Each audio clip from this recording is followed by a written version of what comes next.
प्रभु के सामने या गुरुदेव के सामने जाके ऐसे करना, एक हाथ से प्रणाम करना, ये सेवा अपराध माना गया। दोनों हाथ भगवान ने दिए, दोनों को जोड़िए, दोनों को जोड़कर सर झुकाइए, इससे तुम्हें कृपा प्राप्त होती है प्रभु की। प्रभु के सामने या गुरुदेव के सामने जाके ऐसे करना, एक हाथ से प्रणाम करना, ये सेवा अपराध माना गया। दोनों हाथ भगवान ने दिए, दोनों को जोड़िए, दोनों को जोड़कर सर झुकाइए, इससे तुम्हें कृपा प्राप्त होती है प्रभु की। प्रभु की कृपा का क्या स्वरूप है? नाम में प्रेम होने लगे, जितेंद्रियता आने लगे, हृदय पवित्र होकर सबके सुख भावना में मगन होने लगे। ये प्रभु की कृपा। प्रभु या गुरुदेव के सामने जाकर प्रणाम न करना ये अपराध है। जय बार सामने जाए तय बार प्रणाम करे। अगर आप अस्वस्थ हैं, आपका शरीर काम नहीं कर रहा, तो हाथ जोड़कर सर झुका दीजिए, नहीं तो पंचांग या साष्टांग प्रणाम कीजिए। जय बार गुरुदेव से मिले, जय बार प्रभु के श्री विग्रह के सामने जाए तय बार प्रणाम करे। अगर अपनी कुटिया में भी प्रभु विराजमान है तो जय बार उनके सामने, इससे दासत्व पुष्ट होता है, प्रभु की कृपा प्राप्त होती है, प्रणाम करें। यदि आप अपवित्र हैं, शौच में गए हैं और वहां वैसे ही वस्त्र पहने हुए जिसमें आपने शौचालय में प्रवेश किया, शौच किया, उन्हीं वस्त्रों से अपवित्र दशा में प्रभु के सामने नहीं जाना चाहिए। इसीलिए हमारी बुद्धि मलिन हो जाती है, कोई सिद्धांत समझता ही नहीं। जो शौचालय है उसमें उतने ही वस्त्र पहन कर जाए जितने हम धो सकते हैं। अगर आपको बार बार शौच लग रही है तो आप कमर से जरूर स्नान करें, यहां से हाथ धो लीजिए, कुल्ला कीजिए, नाक, आंख, कान, इन छिद्रों को पवित्र कीजिए। यदि आप ठाकुर सेवक हैं, भजन करने वाले हैं, ये पवित्रता नहीं रखेंगे तो जहां जो कुछ भी छुएंगे सब अपवित्र हो जाएगा, और अपवित्र बुद्धि भगवान में नहीं लगती, ओ मलिनता छा जाती है। अब ये आज का जो नया समाज है, शास्त्र पवित्रता को जानता ही नहीं है तो स्वीकार क्या करेगा, और बिना पवित्र हुए हमारे विचार पवित्र नहीं होते। इसलिए कभी अपवित्र दशा में ठाकुर जी के सामने, श्री विग्रह के सामने जाना, सेवा सामग्रियों को छूना, ये अपराध माना गया है। 4 परिक्रमा हमारे प्रियालाल की होती है। कभी सामने परिक्रमा नहीं करनी चाहिए, जैसे सामने खड़े ऐसे घूम जाते हैं सामने, नहीं, ऐसा नहीं। प्रभु के सामने ऐसे नहीं घूमना, वही खड़े खड़े घूम गए 4, ऐसा नहीं। प्रभु को दाहिने करके प्रदक्षिण। अगर आप प्रभु को प्रणाम नहीं करते, परिक्रमा करते हुए या सामने घूमते, ये सेवा अपराध है। प्रभु के सामने गए मंदिर में और आप पैर फैला के बैठे, सामने ऐसे पैर फैला लिए, ऐसे फैला के, ये अपराध है। अपने आराध्य देव के सामने, अपने गुरुदेव के सामने पैर फैला के नहीं बैठा जाता। यदि आपके पैरों में कोई दोष है तो उतनी देर ही रुकिए जितनी देर आप खड़े दर्शन कर सकते हैं। सामने से हट जाइए, सामने पैर नहीं होने चाहिए आपके। प्रभु के श्री विग्रह के सामने बैठकर बात करना और उसमें झूठ बोल देना, ये दोनों अपराध है। प्रभु के दर्शन करने के लिए जब जाइए तो बोलिए मत किसी से, और कैसे हो, क्या है, कुछ नहीं, राधा राधा राधा।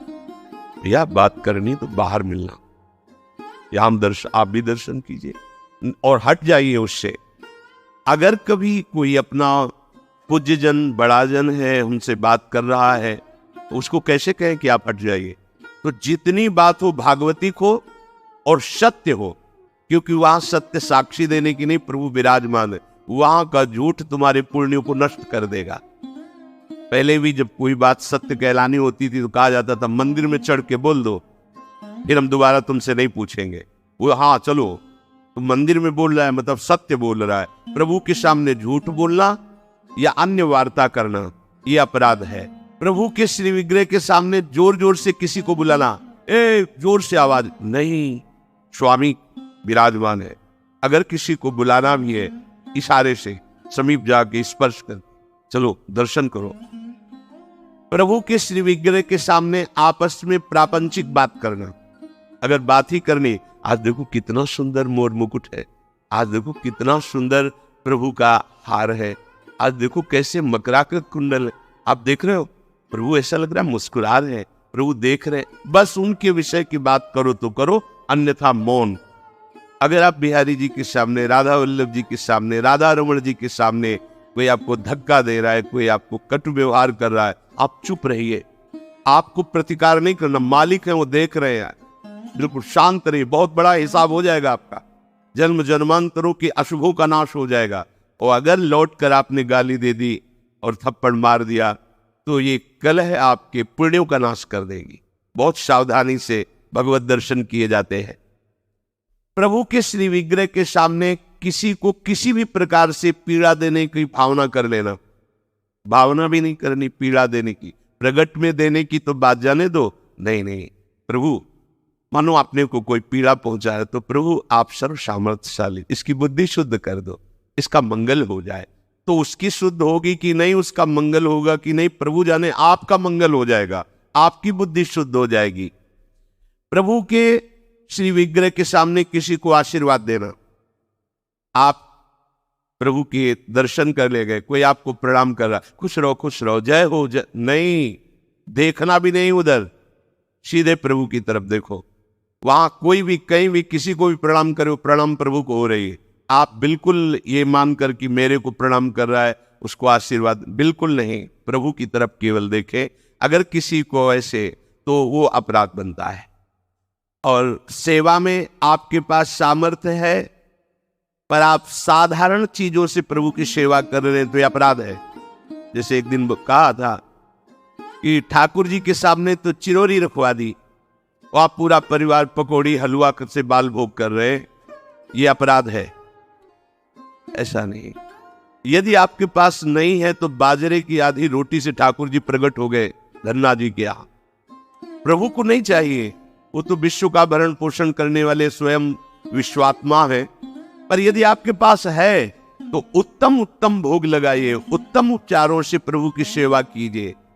ऐसा नहीं कि आप अपने लिए वस्त्र बहुत महंगे लाते हैं और प्रभु के लिए ऐसे साधारण कपड़े ले आए, अपने लिए अच्छी भोग सामग्री प्रभु के लिए। ऐसे दुकानों में है, सुपारी किसके लिए लेना है, आपको खाना है तो अच्छी क्वालिटी की रखिए। और अगर पूजा के लिए लेना है तो जो कोई खाएगा नहीं वो रखी पूजा वाली। सूखे नारियल पूजा के लिए, टून का कपड़ा पूजा के लिए, ये ऐसा नहीं होना चाहिए, ये सेवा अपराध है। सेवा विग्रह में प्रभु आपके अधीन है। अगर सेवा विग्रह में आपने ऐसा बर्ताव किया जो नहीं होना चाहिए तो आपका हृदय कठोर हो जाएगा, आपकी भक्ति बाधित हो जाएगी।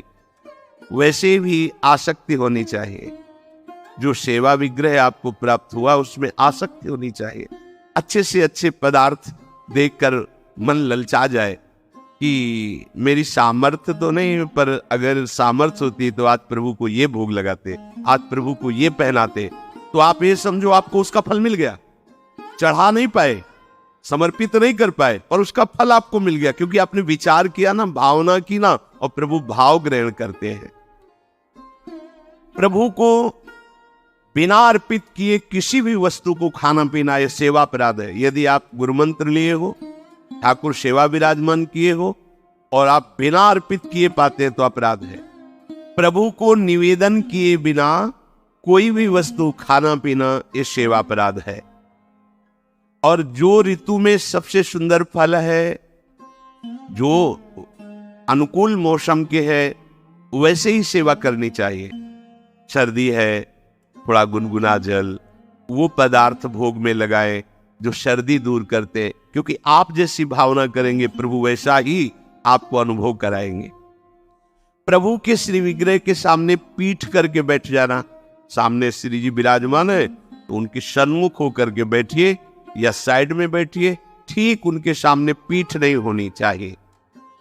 अगर वहां गुरु जी पधारते हैं या गुरु स्वरूप महापुरुष कोई पधारते हैं तो श्री विग्रह के सामने से हट जाइए और दूर होकर के फिर उनको लक्ष्य करके प्रणाम कीजिए, पर सामने नहीं। श्री जी के सामने, श्री विग्रह के सामने किसी को प्रणाम न कर, श्री जी के सामने प्रणाम न करवाना और प्रणाम न करना, केवल श्री जी को प्रणाम करना। इन्हीं की कृपा से हमारा जीवन सत मार्ग में चलता है। वो आपसे सच्ची कहते हैं, ये हमारे प्रभु राधा वल्लभ लाल जी, बांके बिहारी लाल जी, राधा रमन लाल जी, ये मूर्तिकार की रचना नहीं, साक्षात प्रिया प्रीतम है। हमारी भावना नहीं बन पा रही इसीलिए, नहीं तो इनके इशारे होते हैं, ये मुस्कुराते हैं और जो आप बात करोगे उसका उत्तर आपको मिल जाएगा, आपके ही हृदय में बैठकर उत्तर दे देंगे। कई बार ऐसी प्रभु की तरफ से इशारे होते हैं कि साक्षात प्रभु विराजमान है, बस आपकी भावना जाकी रही, भावना जैसी प्रभु मूर्ति देखी तिन तैसी।